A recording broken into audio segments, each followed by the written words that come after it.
Love gospel వీక్షకులందరికీ సర్వశుభాలు. జెరూషలేంలో ఉన్న ఈ టెంపుల్ మౌంట్ ప్రాంతం గురించి చాలామందికి కన్ఫ్యూజన్ ఉంది. ఇంకా అల్ అక్సా మాస్క్ అలాగే డోమ్ ఆఫ్ ది రాక్ రెండిట్ల మధ్య చాలామంది డిఫరెన్సెస్ తెలియదు. అంతేకాదు ఈ టెంపుల్ మౌంట్ ప్రాంతం అనేది ఎవరిది, ఎవరు కంట్రోల్ చేస్తున్నారు అనే విషయాలు చాలామందికి క్లారిటీ లేదని అడుగుతున్నారు. కాబట్టి ఈ వీడియోలో చాలా క్లియర్గా నేను అందిస్తాను. ఇజ్రాయేలు పాలస్తీనీల మధ్య ఎన్నాళ్ళ నుండో ఘర్షణలు, యుద్ధాలు జరుగుతూనే ఉన్నాయి. టెంపుల్ మౌంట్ ప్రాంతం కోసమే ఆ యుద్ధాలు. కేవలం ఈ టెంపుల్ మౌంట్ ప్రాంతం కోసం ప్రపంచ దేశాలన్నీ కూడా లింక్ అయి ఉన్నాయి. మిగతా దేశాలలో ఏమి జరిగినా ఆ దేశ సమస్య అవుతుంది, లేదా రెండు దేశాల సమస్య అవుతుంది. కానీ టెంపుల్ మౌంట్ ప్రాంతం కోసం ప్రపంచ దేశాలలో సగం దేశాలు ఇంటర్లింక్ అయి ఉంటాయి. Holiest place in the world, క్రైస్తవులకు, ముస్లింలకు, యూదులకు పవిత్రమైన ప్రదేశం. ఓల్డ్ సిటీ జెరూషలేంలో ఉన్న ప్రాంతం టెంపుల్ మౌంట్. ఇక్కడే dome of rock, al Aqsa mosque, western wall ఉంటాయి. ఈ మూడు ప్రాంతాలు కూడా కలిపి ఉన్నటువంటి ఒక కాంప్లెక్స్ అంతటిని టెంపుల్ మౌంట్ అంటారు. హిబ్రూలో దీని పేరే హర్హా బయత్ అంటారు. ఇస్లాం వాళ్ళు దీన్ని అల్ హరం అల్ షరీఫ్ అని పిలుచుకుంటారు. దీని అర్థం నోబుల్ శాంక్చురీ అని అర్థం. ఇది చాలా సెన్సిటివ్ ప్రాంతం. క్రైస్తవులకు, ముస్లింలకు, యూదులకు ముఖ్యమైనటువంటి కేంద్రం ఇది, పవిత్రమైనటువంటి ప్రాంతం ఇది. ప్రస్తుతం ఈ టెంపుల్ మౌంట్ ప్రాంతం ఎవరిది, ఎవరి కంట్రోల్లో ఉంది? చాలాసార్లు ఇజ్రాయేలు సైనికులు దాడి చేశారు అని వింటాం. ముస్లిం చేతిలో ఆ ప్రాంతం ఉంది అని వింటాం. ముస్లిం చేతిలో ప్రాంతం ఉంటే ఇజ్రాయేలు సైనికులు ఎక్కడి నుంచి వచ్చారు? కంట్రోల్ మొత్తం ఇజ్రాయేలు చేస్తుంది అని కూడా వింటాం. సో ఇజ్రాయేలు పోలీసులో ఉంటారు, ముస్లింల చేతిలో ఉంది అంటాం. అసలు ఎవరి కంట్రోల్లో ఉంది అర్థం కాదు చాలామందికి. ఈ టెంపుల్ మౌంట్ ఉన్న ప్రాంతం ఎక్కడుంటుంది అంటే జెరూషలేం, ఓల్డ్ జెరూషలేంలో ఉంటుంది. అంటే ఈస్ట్ జెరూషలేంలో ఉంటుంది. జెరూషలేం ప్రాంతం అంతా ఇజ్రాయేల్ కంట్రోల్లో ఉంది. అందుకే ఇజ్రాయేల్ పోలీసులు అక్కడ ఉంటారు. ఆ టెంపుల్ మౌంట్ ప్రాంతం కాకుండా మిగతా జెరూషలేం ప్రాంతం అంతా కూడా ఇజ్రాయేల్ కంట్రోల్లోనే రక్షణ పరంగా ఉంటుంది. అలాగే టెంపుల్ మౌంట్లో కూడా ఇజ్రాయేల్ కంట్రోల్ చేసేటువంటి రక్షణ వ్యవస్థ ఉంటుంది. కానీ డోమ్ ఆఫ్ రాక్ అలాగే అల్ అక్సా మసీదు ఈ రెండు ప్రాంతాల్లో కలిగినటువంటి కాంప్లెక్స్ మాత్రం మినిస్ట్రీ ఆఫ్ ఆఫ్కాఫ్ అనేటువంటి కంట్రోల్లో ఉంటుంది. ఇది ఇస్లాం సంస్థ. జోర్డాన్ ప్రభుత్వం ఆధీనంలో ఈ సంస్థ ఉంటుంది.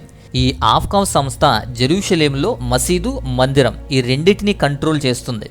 ఈ బోర్డు చేతిలో ఉన్నాయి కాబట్టే అల్ అక్సా మసీదు, డోమ్ ఆఫ్ ది రాక్లను నియంత్రించేది ఈ ఆఫ్కాఫ్ సంస్థ. బయట ఇజ్రాయేలు కంట్రోలు, లోపల ముస్లిం యొక్క సంస్థ ఆఫ్కాఫ్ కంట్రోల్లో ఉంటుంది. అందుకే ఈ ప్రాంతంలో రక్షణ వ్యవస్థగా ఇజ్రాయేల్ పోలీసులు ఉంటారు, ఇజ్రాయేల్ సైన్యం ఉంటుంది. అలాగే ఈ సంస్థ ఆధీనంలో ఈ వ్యవస్థ అనేది ఉంటుంది.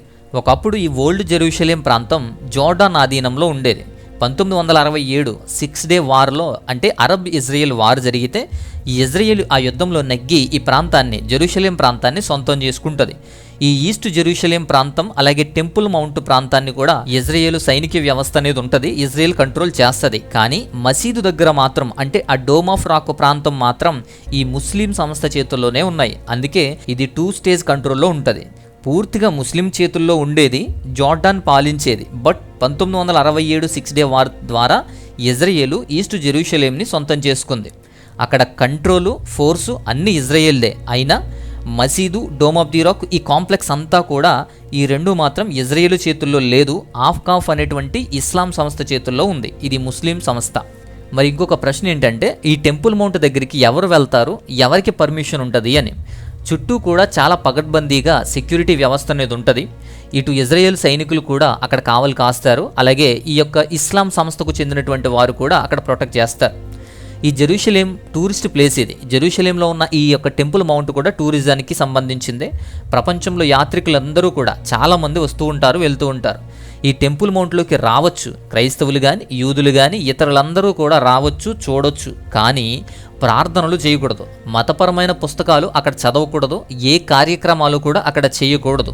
అంతేకాదు ఆ కాంప్లెక్స్ అంతా మనం చూడొచ్చు, అక్కడ తిరగొచ్చు. కానీ అల్ అక్సా మసీదు లోపలికి కానీ, డోమ్ ఆఫ్ ది రాక్ లోపలికి మాత్రం ఎవరిని రానివ్వరు. అది కేవలం ముస్లింలకు మాత్రమే. ముస్లింలకు తప్ప లోపలికి పర్మిషన్ అనేది ఎవరికి ఉండదు. అది కేవలం ముస్లింలకు మాత్రమే పరిమితం. అయితే ఈ టెంపుల్ మౌంట్ ప్రాంతంలోకి ప్రవేశించే మార్గం కూడా ముస్లింలకు వచ్చేటువంటి గేట్ వేరేగా ఉంటుంది. ముస్లింలు కానివారు మాత్రం వెస్ట్రన్ వాల్ దగ్గర ఒక ప్లాజా నుంచి ముగ్రబీ గేట్ అనేది ఉంటుంది. ఆ గేట్ ద్వారా మాత్రమే లోపలికి వెళ్తారు. ఈ డోమ్ ఆఫ్ ది రాక్ లోపల ఎందుకు వెళ్ళనివ్వరు, అంత పవిత్రంగా ఎందుకు చూస్తారు, దీని స్పెషాలిటీ ఏంటో కూడా మనం చూద్దాం. నిజానికి డోమ్ ఆఫ్ ది రాక్ అనేది మసీదు కాదు, ప్రార్థనలు చేయరు. బట్ అది పుణ్యక్షేత్రం. మసీదు కాకపోయినా మసీదులో భాగంగానే దీన్ని భావిస్తారు. మసీదుతో పాటే ఇది కూడా ఉందని భావిస్తారు. ఈ ప్రదేశం జెరూషలేముకి హార్ట్ వంటిది, గుండె వంటిది.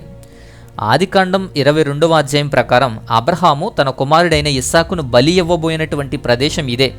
అప్పుడు ఆ పర్వతం మోరియా పర్వతం. ఈ మోరియా పర్వతం యొక్క ఎత్తైన భాగంలోనే ఇస్సాకును బలి ఇవ్వబోయాడు అబ్రహాము బలి ఇవ్వబోయినటువంటి ఆ ప్రదేశంలోనే, ఆ ప్రాంతంలోనే బలిపీఠం కట్టినటువంటి ఆ ప్లేస్లోనే దానికి చుట్టూ కూడా ఈ డోమ్ కట్టారు అని చెప్పి చరిత్ర మనకు చెప్తోంది. ఈ డోమ్ ఆఫ్ రాక్లో ముఖ్యమైనటువంటి కేంద్రం ఏంటంటే మధ్యలో ఉండేటువంటి రాయి. So holy of holy place అంటారు దాన్ని, పరిశుద్ధమైన అతి పవిత్రమైన ప్లేస్ అంటారు. అదే ఆ రాయి, ఒక పెద్ద రాయి ఉంటుంది. అదే ప్రదేశంలోనే బలి అర్పణ జరిగింది అని నమ్ముతారు. 2వ సమూయేలు గ్రంథం 24వ అధ్యాయము 18వ వాక్యం ప్రకారం కూడా దావీదు ఈ ప్రదేశంలోనే దేవునికి బలిపీఠం కట్టించాడు అని చదువుతారు. అలాగే చరిత్రలో కానీ బైబిల్లో కానీ సొలొమోను రాజు గురించి చదువుతాం. సొలొమోను రాజు ఆ ప్రాంతంలోనే దేవునికి మందిరం కట్టాడు. యెరూషలేం యొక్క మొట్టమొదటి దేవాలయం జెరూషలేం టెంపుల్ అంటాం, యెరూషలేం దేవాలయం అంటాం. మొదటిది అప్పుడే కట్టాడు. ఆ జెరూషలేం మందిరం కట్టినటువంటి ప్లేస్లో హోలీ ఆఫ్ హోలీ ప్రాంతం, అతి పరిశుద్ధ ప్రాంతంగా ఈ డోమ్ ఆఫ్ ది రాక్ ఏదైతే ఉందో అదే ప్రాంతం అప్పుడు అతి పరిశుద్ధ ప్రాంతంగా ఉండేది అని చెప్పుకొస్తున్నారు. ప్రధాన యాజకుడు మందిరంలో హోలీ ఆఫ్ హోలీ ప్రాంతానికి సంవత్సరానికి ఒక్కసారి మాత్రమే వెళ్ళాలి. ఒక్కసారి మాత్రమే ప్రవేశించేటువంటి ప్లేసే హోలీ ఆఫ్ హోలీ ప్లేస్. మొదటి దేవాలయం ధ్వంసం చేయబడిన తర్వాత 2వ దేవాలయం నిర్మించబడింది. ఆ తర్వాత దాన్ని కూడా ధ్వంసం చేశారు. కొన్నాళ్ళకి ముస్లింలు జెరూషలేం ప్రాంతాన్ని ఆక్రమించారు. క్రీస్తు శకం 685లో సుమారుగా ఆ ప్రాంతంలో ఇస్లామిక్ నాయకులు డోమ్ ఆఫ్ ది రాక్ని నిర్మించారు. పూర్తి చేయడానికి దాదాపు 7 సంవత్సరాలు పట్టింది. ఈ డోమ్ ఆఫ్ ది రాక్ చాలా ఆదర్శనీయంగాను అనేక అద్భుతాలతో కూడా నిర్మించబడింది. ఈ టెంపుల్ మౌంట్ ప్రాంతం అంతా కూడా ఎత్తైన వంటి దాని మీద నిర్మించబడింది. కరెక్ట్గా మోరియా పర్వతం ఎత్తైన చివరి భాగం ఈ డోమ్ ఆఫ్ ది రాక్ మధ్యలో కనిపించేలా కట్టారు. సో డోమ్ ఆఫ్ ది రాక్లో మధ్యలో కనిపించే ప్రాంతం ఆ రాయి మోరియా పర్వతం యొక్క ఎత్తైన చివరి భాగం అని తెలుస్తోంది. ఈ ముస్లింలు చెప్పేటువంటి కథనం ప్రకారం కూడా గాబ్రియేలు దేవదూత ప్రవక్త అయినటువంటి మహమ్మద్ను మోరియా పర్వతానికి తీసుకుని వెళ్ళాడు అని, అక్కడ నుండి పరలోకానికి ఆరోహణమయ్యాడు అని నమ్ముతారు. బట్ మందిరం నిర్మించిన టైంలో కానీ ఎప్పుడు కూడా ఈ కథ లేదు.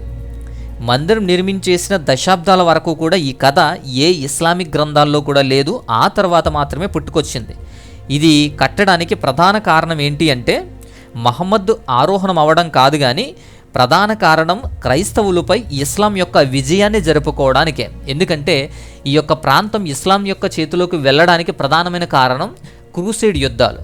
క్రూసేడ్ యుద్ధం జరిగిన తర్వాత ఈ క్రూసేడుల నుంచి ఈ ప్రాంతాన్ని ఇస్లాంలు ఆక్యుపై చేసుకుంటారు. అప్పటికే క్రూసేడులు ఈ జెరూషలేం ప్రాంతంలో ఒక బలిపీఠాన్ని కట్టారు. అలాగే జెరూషలేం ప్రాంతాన్ని వేరే విధంగా చూపించేవారు. కానీ ఆ జెరూషలేం ప్రాంతంలో ఈ క్రూసేడుల నుంచి ఈ ప్రాంతం ముస్లింలు పొందిన తర్వాత ముస్లింలు వాటిని పడగొట్టి వీరు డోమ్ ఆఫ్ రాక్ కట్టారు. ఈ విషయాలన్నీ కూడా చాలా క్లియర్గా ఒకదాని తర్వాత ఒకటి ఈ మోరియా పర్వతం మీద ఉన్నటువంటి నిజాలన్నీ కూడా నెక్స్ట్ వీడియోలో వివరించబడతాయి. నెక్స్ట్ వీడియోలో చూడండి. అలా క్రూసేడుల మీద విజయాన్ని, క్రైస్తవుల మీద విజయాన్ని సాధించి దానికి గుర్తుగా ఈ డోమ్ ఆఫ్ ది రాక్ అనేది కట్టారు. ముస్లింలు తప్ప ఎవరిని కూడా లోపలికి రానివ్వరు.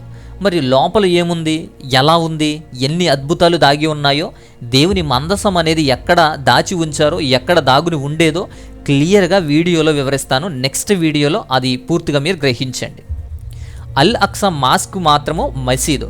ముస్లింలు అత్యంత పవిత్ర ప్రార్థనా స్థలాల్లో మక్కా, మదీనా ఈ 2 పరిశుద్ధ ప్రాంతాల తర్వాత పవిత్రమైనటువంటి ప్రాంతమే ఈ అల్ అక్సా ప్రాంతం. దాదాపు ఒకేసారి 5,000 మంది ప్రార్థించుకునేలాగా, వర్షిప్ చేసేలాగా ఉంటుంది ఈ మసీదు. 8వ శతాబ్దంలో పూర్తి చేయబడింది అని చెప్తారు. భూకంపాల వలన దీన్ని చాలాసార్లు మోడిఫై చేశారు. అసలు ఈ ప్రాంతం ఎవరికి చెందాలి, ఎవరికి చెందుతుంది అనే ప్రశ్న కూడా మీకు వస్తుంది. అబ్రహాము ఇస్సాకు బలి అర్పణ కోసం వినియోగించిన స్థలం అది. అక్కడే బలిపీఠం కూడా కట్టాడు. అసలు ఈ ప్రదేశాన్ని కనుగొన్నదైతే సొలొమోన్ రాజే కనుగొని ఆ తర్వాత మందిరం కూడా కట్టాడు. మొదటి మందిరము, 2వ మందిరాలు కూడా అక్కడే కట్టబడ్డాయి. మొదటి 2 మందిరాలు కూడా యూదులవే, యూదులు ప్రార్థించేటువంటి మందిరాలు అవి. వారు చెదిరిపోయిన తర్వాత అనేకులు ఆక్రమించారు. ఆ తర్వాత క్రూసేడు యుద్ధాలు జరిగాయి. క్రూసేడులు అంటే క్రైస్తవులు స్వాధీనం చేసుకున్నారు. అదే క్రూసేడులను మరలా ఓడించి ముస్లింలు ఆ ప్రాంతాన్ని దక్కించుకున్నారు. అలా గెలిచిన తర్వాత ఆ ప్రాంతంలో వారి విజయానికి గుర్తుగానే డోమ్ ఆఫ్ ది రాక్ అనేది కట్టారు. ఆ తర్వాత మసీదు కూడా కట్టారు. ఇలా అన్ని మతాలకు కూడా అది కేంద్రం అయ్యింది. జెరూషలేంకి హార్ట్ వంటిది, గుండె వంటిది అయ్యింది. యూదులు స్వతంత్రం వచ్చిన తర్వాత, యూదుల సామ్రాజ్యం ఇజ్రాయెల్ దేశంగా వచ్చిన తర్వాత పరిస్థితి ఇంకా ఎక్కువైంది. టెంపుల్ మౌంట్ మీదే దృష్టి పెట్టారు. ఇలాంటి సమస్యను పరిష్కరించడానికే 1947లో ఐక్యరాజ్య సమితి, యునైటెడ్ నేషన్స్ అప్పటి బ్రిటిష్ పాలనలో ఉన్నటువంటి పాలస్తీనాను రెండు రాష్ట్రాలుగా విభజించి యూదులకు, పాలస్తీనా వారికి విభజించింది. 55% ఏమో యూదు రాజ్యంగాను, 45% ఏమో పాలస్తీనా రాష్ట్రంగాను రెండు రాష్ట్రాలుగా విభజించారు. బట్ ఈ టెంపుల్ మౌంట్ ప్రాంతం గురించి మాత్రమే అందరూ కూడా కొట్టుకునేది కాబట్టి ఈ టెంపుల్ మౌంట్ ప్రాంతం మాత్రం ఇంటర్నేషనల్ హెరిటేజ్ సైట్గా ఉంచారు. ఇది 3 మతాలకు కూడా ప్రాముఖ్యమైనది కాబట్టి దీనికి స్పెషల్ స్టేటస్ ఇచ్చారు, ప్రత్యేక హోదా అనేది ఇచ్చారు. 1948లో ఇజ్రాయెల్కు స్వతంత్రం వచ్చింది. ఆ తర్వాత అరబ్ ఇజ్రాయెల్ యుద్ధంలో 78% భూమిని కూడా ఇజ్రాయెల్ స్వాధీనం చేసుకుంది. 1967లో 6 డే వార్ తర్వాత ఈ యెరూషలేం ప్రాంతం ఏదైతే ఉందో ఆ ప్రాంతాన్ని స్వాధీనం చేసుకుంది ఇజ్రాయెల్. ఆ టెంపుల్ మౌంట్ కాంప్లెక్స్ మాత్రము ఇస్లాం కంట్రోల్లో ఉంటుంది. సో ప్రస్తుతం యూదులు, ముస్లింలు, పాలస్తీనా వారు మాదంటే మాది అని ప్రతిసారి యుద్ధ వాతావరణం తీసుకొస్తున్నారు. సో ఇది సిచ్యువేషన్. యూదులు స్వాధీనం చేసుకొని 3వ మందిరం నిర్మించాలి అని తరతరాలుగా ఎదురు చూస్తున్నారు. ఇప్పటికే ఇస్లాం వారి పవిత్ర స్థలాల విషయంలో అస్సలు రాజీ పడదు. సో దేనికైనా తెగిస్తారు. ఇలా ఇరువురి మధ్య కూడా నలుగుతుంది ఆ ప్రాంతం. సో ప్రస్తుతం జరుగుతున్నది ఇది. అందుకే ఈ యొక్క టెంపుల్ మౌంట్ ప్రాంతం, ఆ స్థలం అనేది ఇంత క్రిటికల్గా ఉంది.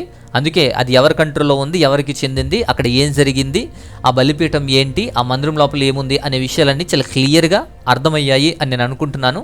వీడియో మీకు క్లియర్గా అర్థమైతే, నచ్చితే ఖచ్చితంగా లైక్ చేయండి. లైక్ చేస్తేనే ఇతరులకు కూడా ఇది చూసే అవకాశం వస్తుంది. సో మరొక అద్భుతమైనటువంటి అంశంతో మరొక వీడియో ద్వారా మరలా కలుసుకుందాం. అంతవరకు నమస్తే, స్వస్తి, గాడ్ బ్లెస్ యూ.